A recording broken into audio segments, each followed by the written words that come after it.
Bienvenido a un recorrido por uno de los casos más inquietantes de los Ozarks de Missouri.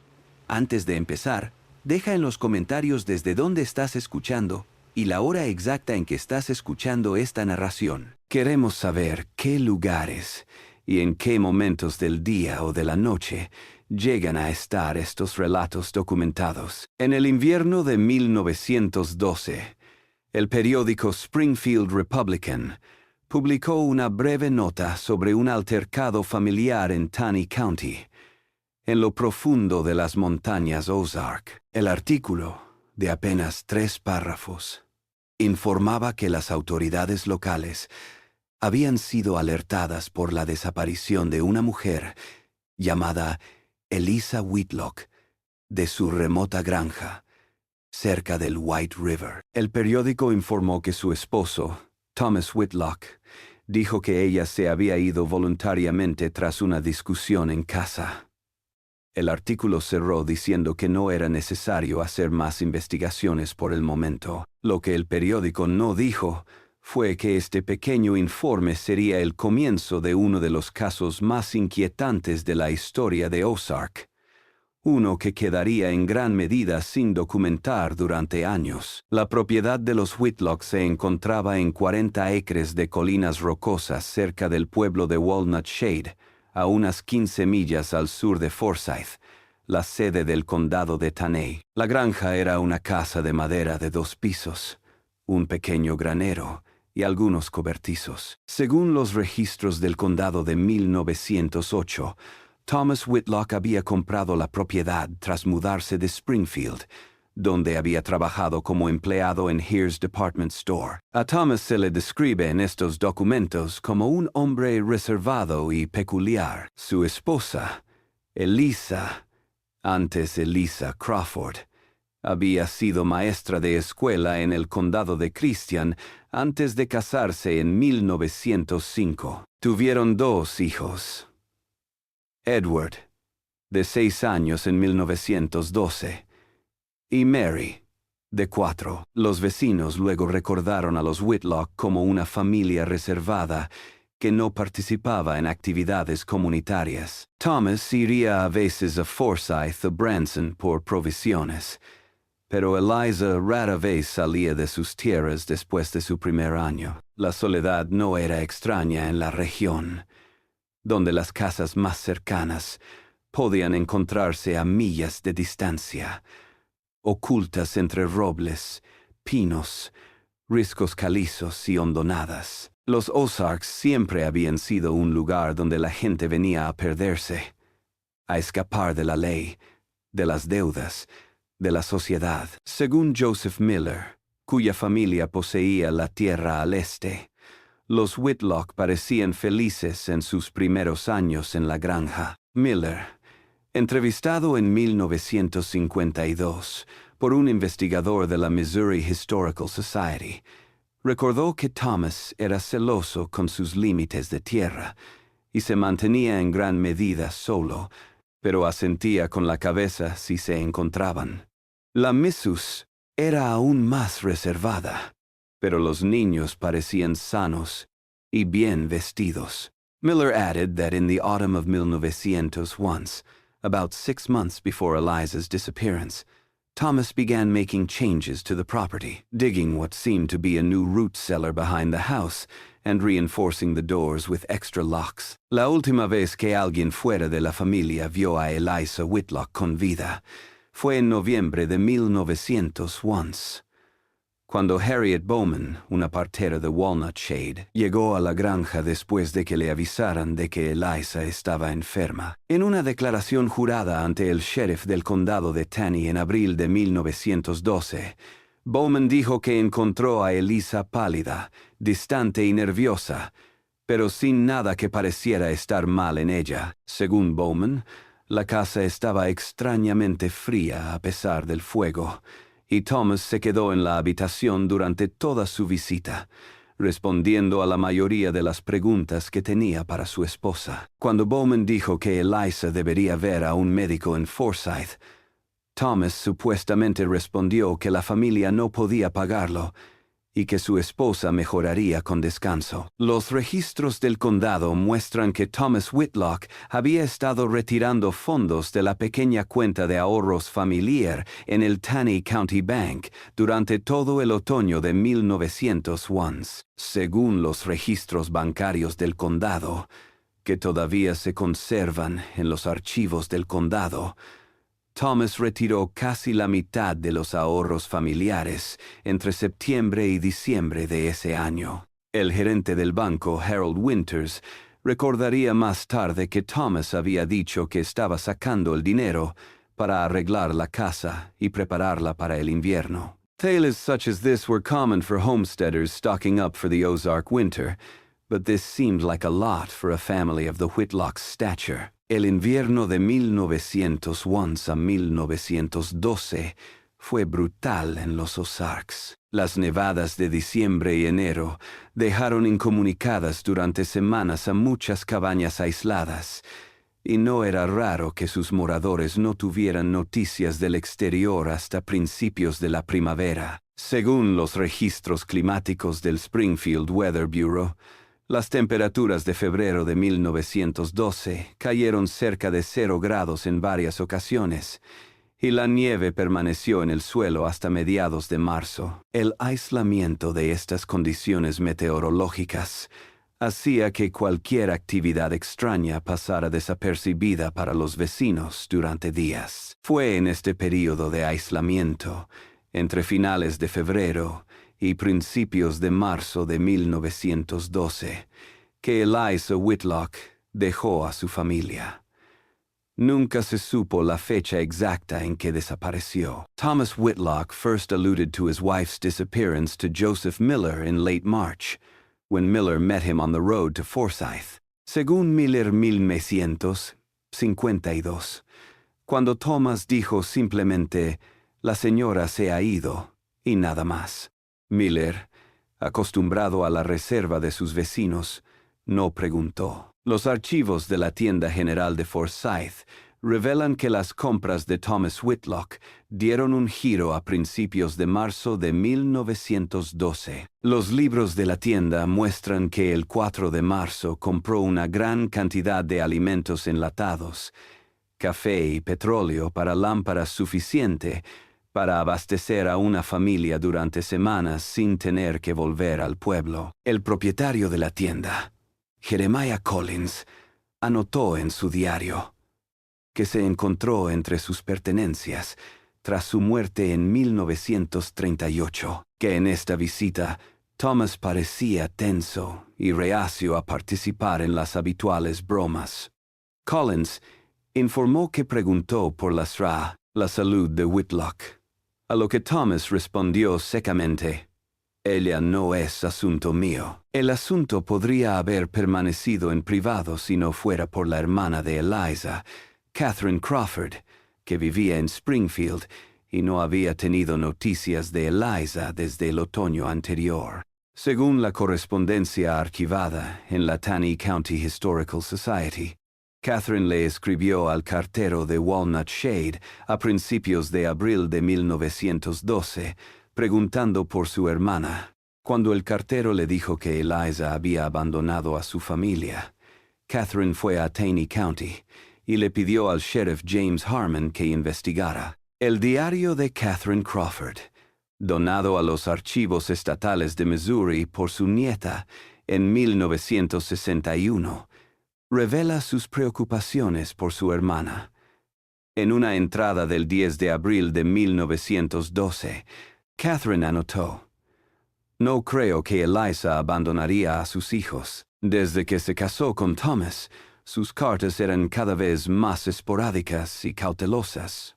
Pero su afecto por Edward y Mary se manifestaba en cada línea que escribía sobre ellos. Algo está muy mal, y temo lo que pueda encontrar en el condado de Taney». El informe oficial del sheriff Harmon, fechado el 18 de abril de 1912, registra su visita a la granja de los Whitlock. Harmon informed that he had found the place in good condition, with Thomas and both children.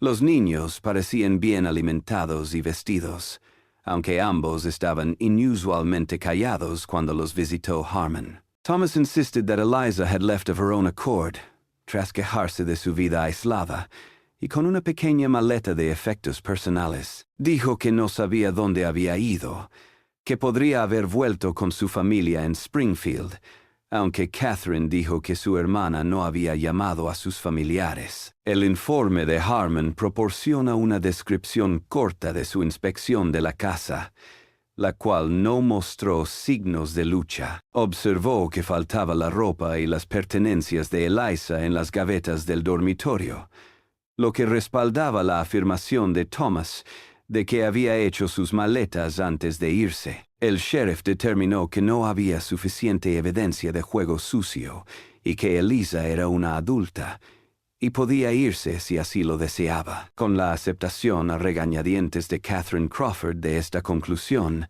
la investigación oficial se cerró. Lo que el informe de Harmon no dijo, pero lo que reveló en sus documentos personales, encontrados después de su muerte en 1931, es que había notado algunas cosas inquietantes en su viaje a la propiedad de Whitlock. En un cuaderno privado, distinto de sus notas oficiales, Harmon anotó: Whitlock estaba demasiado tranquilo para alguien que acababa de ser abandonado. Los niños miraban a su padre antes de responder a cualquier pregunta, por muy inocente que fuera. Añadió: el chico abrió la boca para hablar de su madre, pero se interrumpió cuando Thomas se aclaró la garganta. Lo más inquietante era la tierra recién removida detrás de la casa, que Whitlock dijo que era un huerto, aunque era una época extraña para plantar,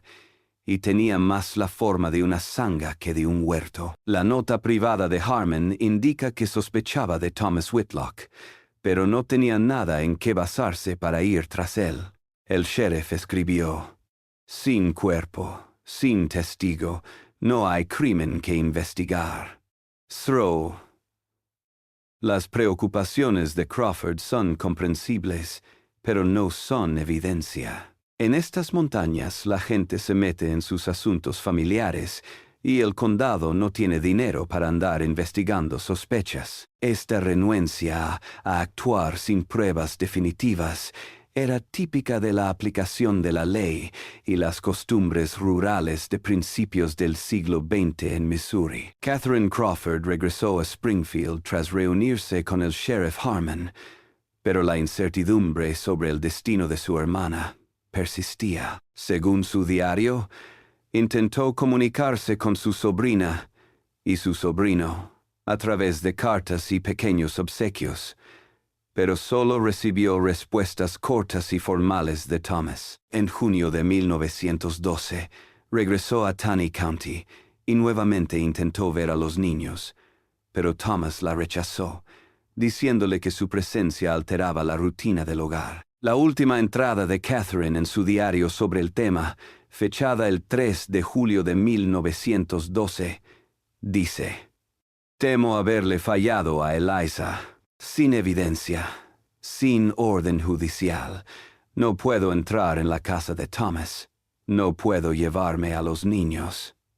Solo rezo para que si Eliza está viva en algún lugar, regrese con ellos, o al menos conmigo. Durante años, la desaparición de Eliza Whitlock fue un secreto, conocido solo por su familia y algunos lugareños. Thomas kept running the homestead, raising his children with the help of a local woman, Martha Jenkins, who came to assist with chores a few times a week. Jenkins, quien llegó a trabajar a la casa de los Whitlock en el verano de 1912, declaró más tarde a una vecina que Thomas le había dicho que nunca hablara de Eliza con los niños y que les dijera que su madre regresaría cuando se recuperara. Jenkins fue entrevistada brevemente por el sheriff Masterson en la investigación de 1952, ahora una anciana que residía en una residencia de ancianos en Branson. Recordó algunas cosas extrañas de cuando trabajaba en la casa de los Whitlock. Según la transcripción de esta entrevista,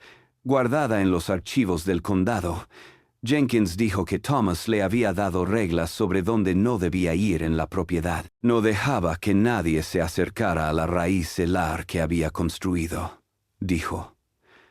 Una vez, cuando la pequeña Mary se acercó a él, Thomas la agarró tan fuerte que lloró. Luego me disculpé.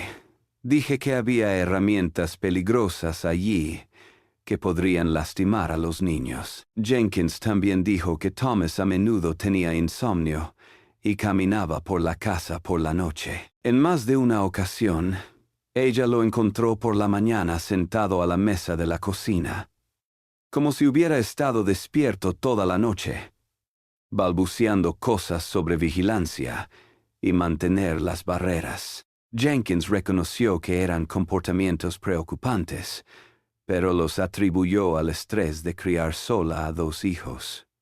Como muchos en el vecindario, ella dudaba en meterse en asuntos familiares. Edward y Mary Whitlock fueron a la escuela de una aula en Walnut Shade a partir de 1913. Su maestra, Abigail Thornton, escribió en su diario que ambos niños eran inusualmente reservados y que Edward, en particular, tenía una preocupante tendencia a quedarse mudo. Thornton anotó un incidente en octubre de 1913, en el que una visitante al colegio trató de hablar con María sobre su madre. Según Thornton, Mary se puso llorosa, y ese mismo día, Thomas Whitlock llegó a la escuela y se llevó a ambos niños a casa, donde permanecieron casi 2 semanas. El diario de Thornton, que permaneció en manos privadas hasta que fue donado a la Sociedad Histórica del Condado de Taney en 1965, tiene algunas otras entradas sobre los niños Whitlock. Observó que a veces Eduardo llegaba a la escuela con ojeras porque los ruidos no lo dejaban dormir. Cuando le pregunté qué ruidos, el niño se negó a responder. Mary, aunque más joven, se ajustó mejor a la escuela, pero estaba obsesionada con el entierro, algo que Thornton consideró extraño. La maestra anotó que había hallado en el pupitre de Mary una serie de dibujos de lo que parecía ser una persona enterrada y flores brotando encima. En la primavera de 1914, escribió Thornton en su diario, el comportamiento de Edward Whitlock se volvió cada vez más alarmante. Comenzó a tener lo que la profesora llamó episodios, momentos en los que se quedaba mirando hacia la nada. Después de uno de esos incidentes, en que Edward había susurrado una y otra vez, «Ella todavía está cavando». Thornton trató de hablar con Tomás sobre el bienestar del niño. Su entrada en el diario del 12 de abril de 1914 dice, «El señor Whitlock took my worries with icy rage». Me dijo que la educación de su hijo era cosa suya y que mis comentarios eran innecesarios. Tengo miedo por estos niños, pero ¿qué puedo hacer? Senior Whitlock has threatened to expel them if I take it further. Los Whitlock siguieron en su soledad hasta 1917, cuando Thomas vendió de repente la granja y se mudó con los niños a Kansas City. Los registros del condado show que la tierra fue vendida a James Harker, un ganadero de Arkansas, por mucho menos de su valor tasado. Harker más tarde dijo a los vecinos que Thomas parecía ansioso por cerrar el trato y había aceptado la primera oferta que se le había hecho. La partida de la familia Whitlock se produjo en un momento en que las autoridades locales estaban intensificando su mirada. Los archivos de la Junta Escolar del Condado de Taney, descubiertos en la investigación de 1952, mostraron que Abigail Thornton finalmente había denunciado a los niños Whitlock al superintendente del condado en marzo de 1917. El superintendente luego había hecho una investigación, escribiendo a Thomas pidiendo reunirse y hablar sobre el bienestar de los niños. Según el matasellos de correos, Esta carta fue entregada el 3 de abril de 1917. Thomas puso la casa en venta al día siguiente y la vendió a fin de mes. James Harker, who bought the Whitlock place, altered the old house, tearing down what was left of the root cellar behind the house. En una declaración a los investigadores en 1952, el hijo de Harker, William, recordó que su padre había llamado el sótano extraño, más profundo de lo necesario para las provisiones y dividido en secciones por muros interiores. Mi padre desenterró algunas cosas extrañas durante la demolición, dijo William Harker. Una mujer's hairbrush con cabello oscuro, todavía enredado en las cerdas, estaba enterrada a unos 2 pies por debajo del piso del sótano. Según William, su padre apenas le prestó atención al hallazgo en ese momento, creyendo que se trataba de basura doméstica. Los Harker siguieron siendo propietarios de la antigua casa de Whitlock hasta 1933, en que la Gran Depresión les obligó a vender. La casa pasó por manos de varios propietarios durante las siguientes 2 décadas. Se deterioró lentamente a medida que las estructuras originales envejecieron y los nuevos habitantes se concentraron en otras partes de la propiedad. Para 1950 la casa estaba abandonada.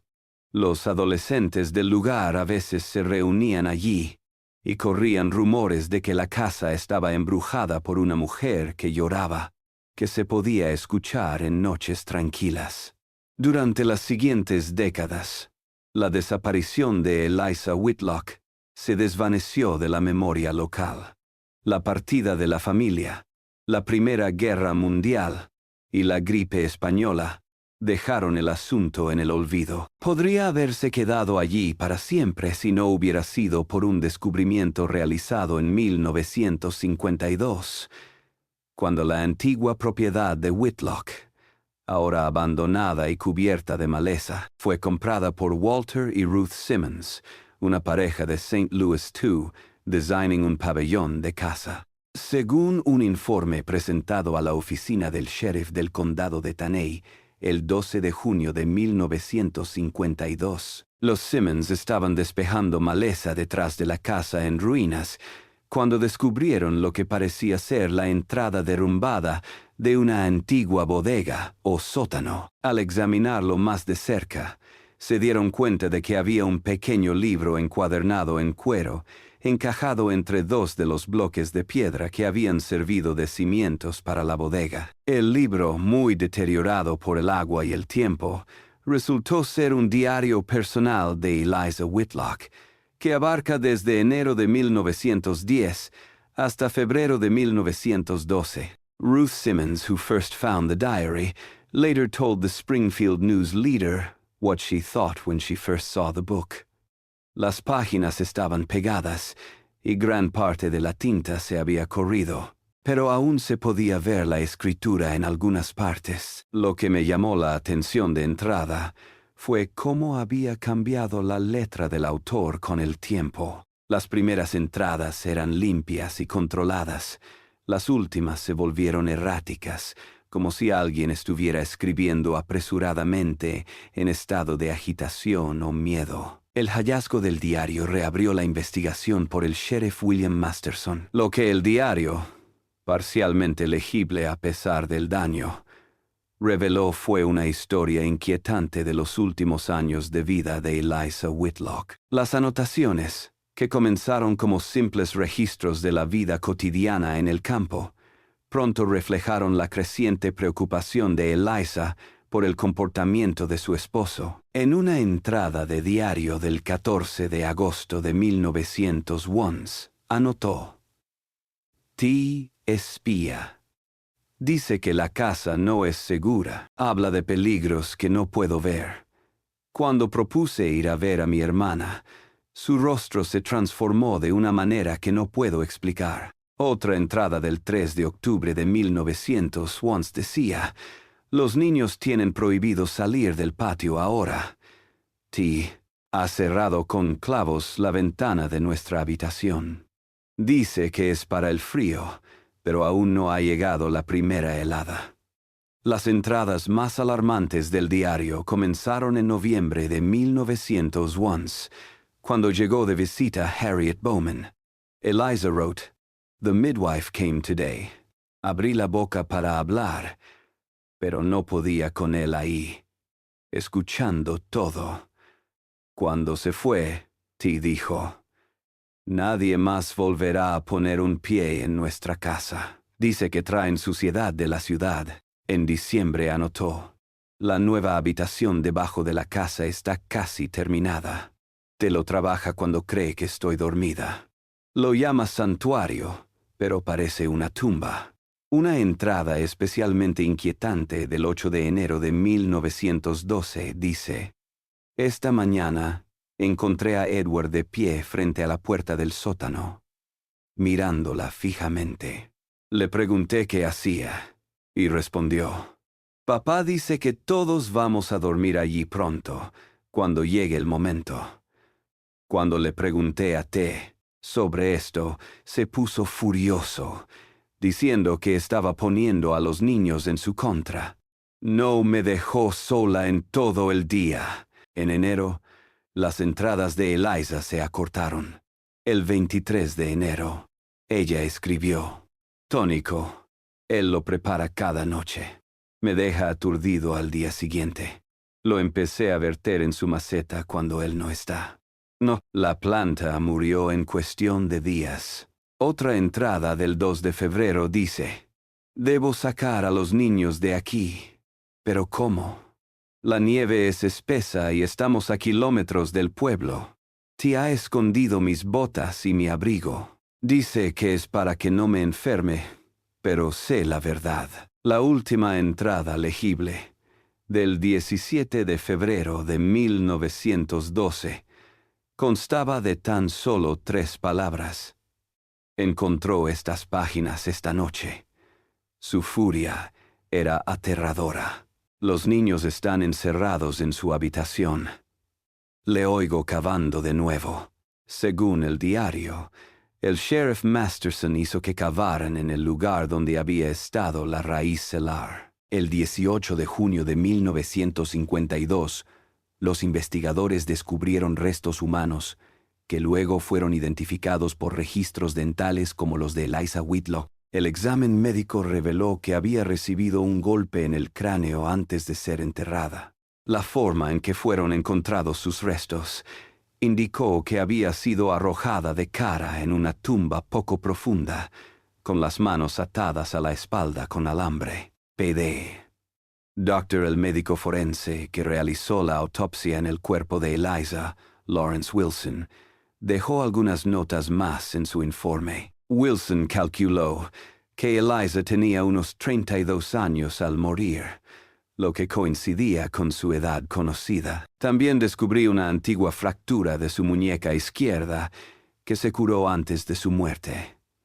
No hay registros de que esto se informara, pero lo más importante, Wilson encontró restos de un sedante en el tejido preservado, lo que indica que Eliza pudo haber sido drogada antes de morir. Esto confirmó sus notas de diario sobre el tónico que Thomas la había obligado a beber. Tras el hallazgo, las autoridades trataron de localizar a Thomas Whitlock y a sus hijos, pero descubrieron que Thomas había fallecido en un hospital de Kansas City en 1931 a causa de neumonía. Edward Whitlock había muerto en combate en la Segunda Guerra Mundial en 1944. Solo quedaba viva Mary Whitlock, ahora Mary Coleman, que vivía en Omaha, Nebraska, con su esposo y sus 3 hijos. Los archivos de la Biblioteca Pública de Kansas City, revisados durante la investigación, arrojaron luz sobre la vida de los Whitlock tras su partida de Taney County. Los directorios de la ciudad indicaron que Thomas había trabajado como guardia nocturno en un almacén desde 1917 hasta que se retiró en 1928 por problemas de salud. Había ido a la escuela hasta 8º grado antes de ir a trabajar al mismo almacén. Vecinos de la época, localizados por la investigación, le recuerdan como un padre severo y reservado, pero en absoluto extraño. Una antigua vecina, Estelle Parker, dijo que Thomas nunca hablaba de su difunta esposa y se enfurecía si alguien preguntaba por la madre de los niños. Mary Whitlock se había casado con Richard Coleman, un vendedor de seguros, en 1929. Y se mudó a Omaha poco después. En el acta de matrimonio había declarado fallecida a su madre, aunque no había certificado de defunción de Eliza. Esto implicó que o bien Thomas le había dicho a su hija que su madre estaba muerta, o bien Mary la había imaginado de esta manera. Cuando las autoridades de Missouri se pusieron en contacto con Mary Coleman en julio de 1952, dijo que no recordaba nada de la desaparición de su madre. Ella dijo que su padre siempre le había dicho que su madre los había dejado, y ella no tenía por qué dudar de eso. Pero el esposo de Coleman se comunicó con los investigadores en privado y les dijo que su esposa tenía sueños recurrentes con una mujer que llamaba desde debajo del suelo y que siempre le había tenido fobia a los espacios cerrados. Richard Coleman llenó a los investigadores con más detalles sobre el estado mental de su esposa en una carta archivada en el caso. Escribió: Mary ha tenido lo que los médicos ahora llaman ataques de ansiedad durante todo nuestro matrimonio. Estos episodios pueden ser provocados por sonidos, especialmente sonidos de excavación o raspado, o por la vista de ciertas cosas, como herramientas de jardinería o bodegas de raíces. Ella se ha negado a poner un pie en nuestro sótano o en cualquier lugar subterráneo durante años. Cuando le preguntaba por qué estaba tan asustada, se ponía esquiva y cambiaba de tema. La investigación arrojó más información a través de entrevistas con antiguos residentes de Taney County que conocieron a los Whitlock. Clara Jensen, una niña que vivía cerca de Walnut Shade en 1912, recordó que su padre una vez vio a Thomas Whitlock en Forsyth comprando una gran cantidad de cal rápida en la ferretería. Al preguntarle por qué lo había comprado, Thomas dijo que era para proteger las paredes de la bodega de raíces contra la humedad. Jensen también recordó que sus padres hablaban de ruidos extraños que se escuchaban por la noche en la casa de los Whitlock ese invierno, ruidos que su padre atribuyó a animales salvajes o al viento en el valle. El hermano de Jensen, Harold, juró una declaración escrita que vio a Edward Whitlock en la primavera de 1912. Según esto, Harold se había encontrado con Edward cerca de la línea divisoria de sus tierras. El chico Whitlock se había mostrado preocupado y le había preguntado a Harold si la gente podía oír a través de la tierra. Cuando Harold le había preguntado qué quería decir, Edward había respondido: Papá dice que nadie puede oír nada a través de la tierra cuando está bien apisonada, pero yo la oigo de vez en cuando. Antes de que Harold pudiera preguntar, Thomas Whitlock había aparecido, llamando a su hijo a casa. Harold había contado a sus padres la extraña conversación, pero estos lo habían atribuido a la imaginación infantil. Más investigación sobre el pasado de Thomas Whitlock reveló lo que podría haber estado alimentando su creciente paranoia en los meses previos a la desaparición de Eliza. Los archivos del State Lunatic Asylum en Nevada, Missouri, ahora Nevada State Hospital, mostraron que el padre de Thomas, William Whitlock, había sido internado allí en 1890 tras desarrollar delirios paranoicos violentos. El viejo Whitlock se había convencido de que su esposa conspiraba con los vecinos y una vez la encerró en casa. Los registros del hospital muestran que William Whitlock murió en el asilo en 1902. Las notas dicen que tenía una tendencia hereditaria a la paranoia. En los archivos del manicomio, También se encontraba una carta de la madre de Thomas, Sarah Whitlock, dirigida al director del hospital en 1895. En esta carta se quejaba de lo nervioso que era su hijo y preguntaba si la enfermedad de su marido se podría contagiar a sus hijos. La respuesta del director, también archivada, tranquilizó a Sarah. Las locuras no se heredan, pero aconsejó que Thomas se orientara hacia profesiones que no implicaran mucho estrés ni soledad, lo que indica que se reconocía cierta predisposición familiar a la enfermedad mental. En octubre de 1952, Professor Alan Matthews, a historian studying Ozark folklore at the University of Missouri, stopped by the old Whitlock place at the invitation of the new owners. Matthews hizo un mapa de la granja y el lugar donde se habían encontrado los restos de Eliza. Sus apuntes, guardados en los archivos de la universidad, relatan el aislamiento del lugar. La casa se encuentra en un pequeño valle, rodeada de laderas boscosas por 3 lados. En pleno mediodía, el patio todavía está en sombra. La casa más cercana, aunque a menos de 1 milla en línea recta, no se puede ver desde la propiedad de Whitlock debido al terreno.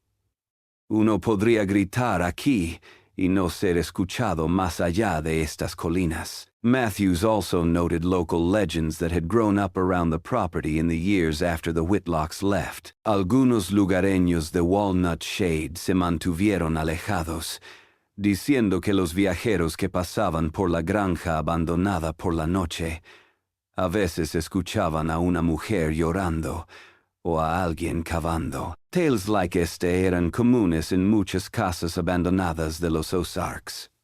Pero en este caso podrían haber surgido de ruidos reales escuchados por transeúntes en el invierno de 1911 a 1912. En su diario de campo, Matthews anotó: "Este valle tiene una acústica extraña. De pie en lo que había sido la raíz de la bodega, realicé un experimento simple, dejando caer piedras en el agujero restante y observando cómo el sonido se elevaba. Hasta el menor golpe resuena entre los acantilados de piedra caliza. Me imagino que si alguien estuviera cavando aquí de noche, cuando el ruido se atenúa, el sonido podría propagarse bastante lejos y parecer fantasmas a cualquiera que no esté familiarizado con el lugar". El caso de Eliza Whitlock se cerró en diciembre de 1952, dictaminándose su muerte como homicidio a manos de Thomas Whitlock. Sus restos fueron enterrados en el cementerio de Springfield, donde sus padres y su hermana estaban enterrados. La noticia apenas tuvo eco en periódicos locales y pronto fue eclipsada por acontecimientos de mayor envergadura a nivel nacional. La Sociedad Histórica del Condado de Taney tiene un pequeño archivo del caso, incluyendo copias de los informes originales del sheriff, extractos del diario de Eliza y recortes de periódicos sobre el descubrimiento de 1952. Entre ellos, la transcripción de una entrevista con Richard Anderson, quien había sido ayudante del sheriff James Harmon en 1912. Anderson, quien tenía más de 70 años cuando se reabrió la investigación en 1952, recordó que el sheriff Harmon se había quedado obsesionado con el caso Whitlock, mucho después de que terminara la investigación oficial. Según Anderson, Harmon había hablado del caso en varias ocasiones a lo largo de los años, una vez diciendo que a veces la ley se queda corta y la justicia tiene que esperar. Anderson pensó que Harmon había sospechado algo, pero no tenía pruebas ni medios para investigarlo. En 1968, la última gran pieza del caso Whitlock se encajó cuando el hijo mayor de Mary Coleman, Robert, se puso en contacto con la Sociedad Histórica del Condado de Taney para preguntar por sus abuelos. Según cartas en los archivos de la sociedad, Robert acababa de encontrar la vieja colección de dibujos de su madre en el ático, tras su muerte por cáncer a principios de ese año. Los dibujos, realizados cuando tenía entre 5 y 8 años, siempre mostraban la misma escena. Una niña debajo de lo que parecían ser tablas de suelo o tierra, y muñecos de palo encima. Un dibujo, rotulado con letra infantil, mamá durmiendo, mostraba lo mismo, pero con un hombre cavando. Payday. Dr. Eleanor Mitchell, una psicóloga que revisó los dibujos para la Sociedad Histórica, escribió un análisis que se adjunta al caso. Mitchell observó que los dibujos mostraban varias características comunes en niños traumatizados, como la repetición de temas inquietantes, el uso de fuerte presión al dibujar ciertas partes, especialmente las líneas del suelo o piso, y la ubicación de las figuras en posiciones encerradas o enterradas. Mitchell terminó diciendo: estos dibujos indican que el niño que los hizo presenció o supo de un evento traumático relacionado con el entierro de una figura femenina, probablemente su madre. La recurrencia de la misma imagen en diferentes dibujos sugiere que no se trata de una fantasía aislada, sino de un recuerdo o una obsesión. Robert Coleman fue a la antigua propiedad de Whitlock en el verano de 1968. La antigua casa había sido derribada y ahora estaba la cabaña de casa. En una carta a la Sociedad Histórica después de su viaje, escribió: de pie en esa tierra, sentí pena por la abuela que nunca conocí, por mi madre que llevó esta verdad enterrada toda su vida. Algunos secretos se niegan a permanecer enterrados. Coleman continued, calling his mother a loving parent, but always somehow absent, as if part of her remained trapped in that valley in the Ozarks. Reveló que Mary se había negado a hablar de su infancia y se había puesto muy nerviosa cuando sus hijos preguntaban por sus abuelos. Ahora sé por qué, escribió Coleman. Nos estaba ocultando una verdad que ella misma no podía afrontar, que su padre, quien la crió, había asesinado a su madre y la había obligado a guardar silencio durante toda su vida. El caso Whitlock ilustra lo que los criminólogos llegarían a reconocer en muchas comunidades rurales: cómo el aislamiento y la privacidad pueden permitir que la violencia doméstica se intensifique sin que nadie intervenga. En los Ozarks, de principios del siglo XX, los hogares aislados por el terreno y el código de no interferencia en asuntos familiares dejaban a una mujer como Eliza Whitlock pocas vías de escape cuando la mente de su marido se deterioró. El vecino más cercano estaba a millas de distancia, y el invierno hacía imposible viajar, incluso cuando se expresaban preocupaciones, como cuando la partera Harriet Bowman o la maestra Abigail Thornton levantaban la voz. Las autoridades locales, con sus escasos recursos y poder, no podían hacer mucho. El profesor Matthews, en un artículo para el Journal of Ozark Studies en 1954, ya utilizó el caso Whitlock para ejemplificar tendencias más amplias de crimen rural y respuesta comunitaria. Observó que la posición de Thomas Whitlock como patriarca le daba un control casi total sobre su familia ante la comunidad. Vecinos que pudieron haber notado señales de advertencia se abstuvieron de intervenir, respetando la idea de que el hogar de un hombre es su castillo. Matthews contended that esta combinación de aislamiento físico y aislamiento cultural creó las condiciones para que la violencia familiar se produjera con poco riesgo de detección o repercusión. El efecto psicológico en los niños Whitlock es otro aspecto del caso que ha atraído la atención académica.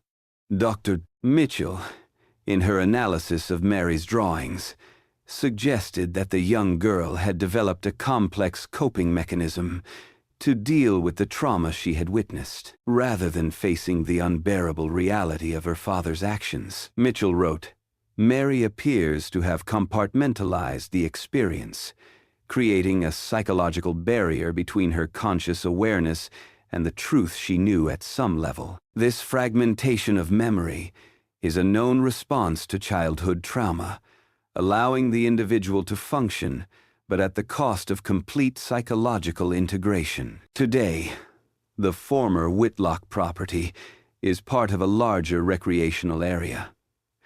Few visitors know the history of that particular piece of land or the tragic events that occurred there. The limestone bluffs still cast long shadows across the valley, and at dusk, when the wind moves through the hollow, some say it carries echoes of the past, sounds that might be mistaken for a woman's distant voice calling from somewhere beneath the ground.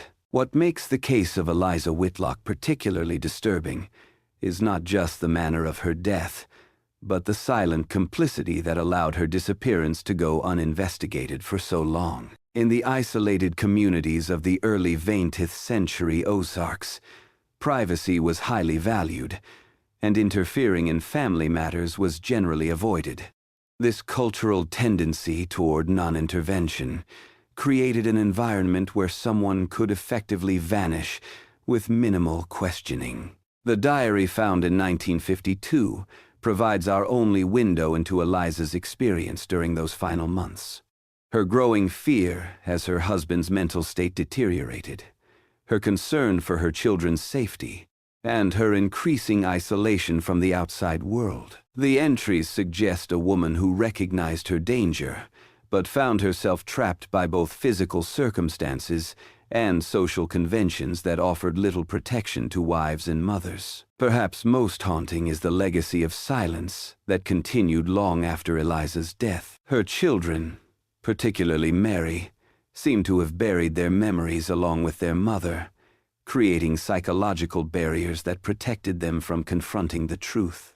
When Mary's drawings were discovered after her death, they revealed that some part of her had always known what happened, that the truth had found expression in her art even as it remained unspoken in her life. Local historian Margaret Branson, who has studied the Whitlock case extensively, observed in a 2012 article marking the centennial of Eliza's disappearance. What happened in that isolated valley was not simply the murder of a woman by her mentally ill husband, but the murder of truth itself. Thomas Whitlock buried his wife twice, first in the ground behind their home, and then in a narrative that erased her existence and replaced it with abandonment. The children, too young to fully understand but old enough to know something was terribly wrong, were forced to participate in this fiction, carrying the weight of an unacknowledged truth throughout their lives. The case reminds us that the most profound horrors often occur not in dramatic moments of violence, but in the slow erosion of safety, in the gradual transformation of home into prison, and in the terrible silence that can descend when those who should protect us become our greatest threat. In the deep hollows of the Ozarks, where sound travels strangely and darkness comes early, Eliza Whitlock's story reminds us that the most dangerous monsters are not supernatural beings, but ordinary humans whose minds have turned against them and against those they once loved. For those who study such cases, the Whitlock tragedy exemplifies how isolation can magnify mental illness, how cultural norms can enable abuse, and how the truth, no matter how carefully buried, eventually finds its way to the surface. In the decades since Eliza's remains were discovered, forensic psychology has developed tools that might have identified Thomas Whitlock's deteriorating mental state before it led to violence, and laws have changed to offer greater protection to potential victims. Yet, similar stories continue to unfold in isolated places where privacy can still serve as a shield for the unthinkable. The limestone soil of the Ozarks eventually revealed what Thomas Whitlock tried to hide, but for 40 years Eliza lay forgotten in her unmarked grave, her fate unknown to all but the man who put her there, and perhaps the children who carried the burden of that knowledge in their nightmares and their silence. In that silence lies the true horror of the Whitlock case. A silence that spoke volumes to those willing to listen. Dr. Samuel Hirsch, a forensic psychiatrist who reviewed the case records in 1960 for an article in the American Journal of Psychiatry, proposed that Thomas Whitlock likely suffered from what would now be classified as paranoid schizophrenia, similar to his father's condition. Hirsch noted that the onset of Thomas's symptoms appeared to follow the classic pattern of the disorder, with initial manifestations in his late 20s or early 30s, gradually increasing in severity. The progressive nature of his paranoia, beginning with general suspicion of neighbors, escalating to fears about the security of his home, and culminating in the belief that his wife was somehow contaminated or dangerous, aligns with documented patterns of untreated psychosis. What distinguishes the Whitlock case from many similar tragedies, Hirsch argued, was the extended period during which Thomas maintained a facade of normalcy after eliminating the perceived threat. Most familicide cases end with the perpetrator's suicide or immediate apprehension, Hirsch wrote. Whitlock's ability to create and sustain an alternative narrative that his wife had abandoned the family and to function in society for nearly 2 decades afterward suggests a complicated relationship between his delusions, his awareness of social norms. He knew enough to hide his actions and create a plausible cover story, indicating that some part of him recognized that what he had done would be condemned by others. The children's response to the trauma they witnessed or intuited has been of particular interest to psychologists studying the case. Edward Whitlock's school records, recovered during the 1952 investigation, show a pattern of declining academic performance and increasing behavioral problems following his mother's disappearance. His teacher noted instances of what would now be recognized as dissociative episodes, periods when he became unresponsive or appeared to be listening to sounds others could not hear. Estos síntomas indican que es posible que Eduardo haya desarrollado lo que hoy en día se conocería como trastorno por estrés postraumático. La reacción de Mary Whitlock fue diferente a la de su hermano. Mientras que Edward mostraba más signos de angustia, Mary parecía adaptarse con mayor facilidad a su nueva realidad. Dr. Mitchell planteó la hipótesis de que la menor edad de Mary, en el momento del trauma, podría haber facilitado su capacidad para compartimentar lo sucedido. Los niños de 3 a 4 años todavía están aprendiendo acerca de la permanencia y la causa y efecto, escribió Mitchell en su análisis. Puede que Mary haya aceptado mejor la historia que contó su padre porque su marco cognitivo aún se estaba desarrollando. Pero como muestran sus dibujos, la verdad estaba en su inconsciente y se manifestaba en su arte como no podía expresarse con palabras. El efecto a largo plazo del trauma infantil se ve también en la vida adulta de Mary. Según su esposo le dijo a los investigadores, ella mostraba varias características que se observan en adultos que han sobrevivido a un trauma infantil. Ansiedad crónica, fobias específicas relacionadas con el trauma, en su caso, espacios cerrados y sonidos de excavación, y desapego emocional. Richard Coleman characterized his wife as loving but somehow missing, as if a piece of her was somewhere else. Esta fragmentación de la conciencia poder funcionar normalmente en la mayoría de las áreas de la vida mientras se mantienen aisladas las memorias traumáticas es un mecanismo De supervivencia conocido en psicología del trauma.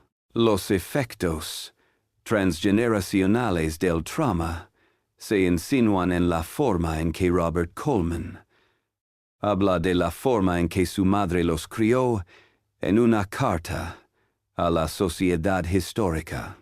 Se dio cuenta de que Mary era sobreprotectora con sus hijos, llegando a pelear con su padre. Ella se ponía histérica si estábamos fuera de su vista un rato, escribió, y tenía reglas sobre cosas. Nunca nos dejaron jugar en el sótano.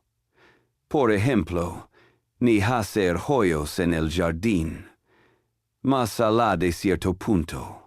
En el momento parecían reglas sin sentido, pero ahora sé que estaban relacionadas con sus propias experiencias reprimidas. La reacción del pueblo ante el caso. Whitlock es un ejemplo de las actitudes sociales hacia la violencia familiar y la enfermedad mental en la América rural de principios del siglo PX. Cuando el sheriff Harmon investigó la desaparición de Eliza en 1912. Se movía dentro de un marco legal y cultural que valoraba la privacidad familiar y la autoridad masculina. La violencia doméstica era vista como un asunto privado y no como un crimen de interés público. Sin signos evidentes de juego sucio y con Thomas dando una explicación plausible por la ausencia de su esposa, Harmon no tenía mucho que hacer sin más evidencia de lo contrario, sin importar sus sospechas personales. De la misma manera, los vecinos que observaron los cambios en el comportamiento de Thomas, su aislamiento, las alteraciones en su propiedad, su comportamiento alterado en el pueblo, lo hicieron con los ojos de su época. La enfermedad mental estaba mal entendida y muy estigmatizada. Se consideraba una falta de carácter o un problema espiritual en lugar de una condición médica que necesitaba tratamiento. La partida de una familia de la comunidad podía llamar la atención, pero no se consideraba motivo para intervenir. En los Ozarks, la gente era independiente y autosuficiente. Incluso las personas más cercanas a la situación, como Catherine Crawford, se encontraron con obstáculos para actuar. Como hermana de Eliza, Catherine no tenía derecho a seguir ver a su sobrina y su sobrino ni a seguir una investigación más profunda sobre la desaparición de su hermana. En su diario, se quejó de lo que consideraba una falta de interés por parte de la ley. Si Eliza fuera una propiedad perdida, la ley se preocuparía más. Pero una mujer que pudo haberse ido por voluntad propia, ese es su derecho, por muy fuera de carácter que sea. Dr. ella misma, criminóloga que incluyó el caso Whitlock en su estudio de 1980 sobre patrones de homicidio rural, observó que el aislamiento de las comunidades de los Ozarks creaba las condiciones ideales para los llamados crímenes invisibles, aquellos que pasan inadvertidos gracias al aislamiento geográfico y cultural. En las ciudades, escribió Foster, las desapariciones son más evidentes y se notan más. Muchas relaciones sociales forman una red que hace imposible borrar todo. Pero en lugares como los Ozarks, a principios del siglo XX, uno podía desaparecer con poco impacto social, especialmente las mujeres, cuyas identidades sociales a menudo estaban ligadas a sus esposos. Los 40 años que tomó saber que había pasado con Eliza no fueron un fracaso de la investigación, escribió Foster, sino una ceguera colectiva a ciertas kinds of violence. La que inventó Thomas Whitlock, que su esposa había desertado de su familia, encajó con las historias que se contaban sobre la falta de fiabilidad femenina y las dificultades de la vida fronteriza, escribió ella. La otra hipótesis que el marido hubiera matado a su mujer era más inquietante y más complicada de resolver con los medios legales y sociales del momento. Era más fácil para todos creer en la historia del abandono. El principal factor físico de los Ozarks que ayudó al crimen y a su encubrimiento fue el ambiente. El relieve accidentado, con cuevas, bosques y cimas, ha sido refugio de fugitivos desde tiempos remotos. En tiempos de la ley seca, estas mismas características convirtieron la zona en un lugar perfecto para destilar licor ilegal. En el caso Whitlock, la ubicación aislada de la granja en un valle angosto, rodeado de colinas empinadas, garantizaba que cualquier actividad inusual pasara desapercibida. El intenso invierno de 1911 to 1912, con su nieve y frío, también disminuyó las posibilidades de que aparecieran visitantes inesperados que pudieran presenciar algo preocupante.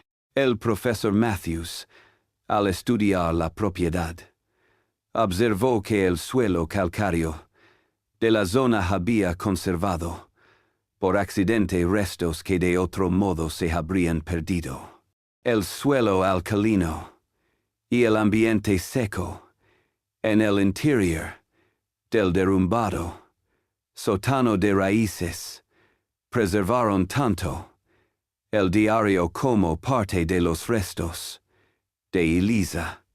Escribió: en suelos más ácidos o en ambientes más húmedos, la descomposición se habría completado, haciendo imposible su identificación décadas después.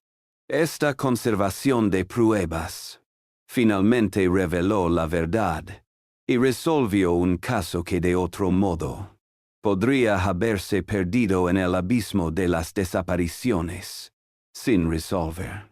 Cuando Walter y Ruth Simmons encontraron el diario de Eliza en 1952, finalmente revelaron lo que había sucedido en esa remota granja 40 años antes.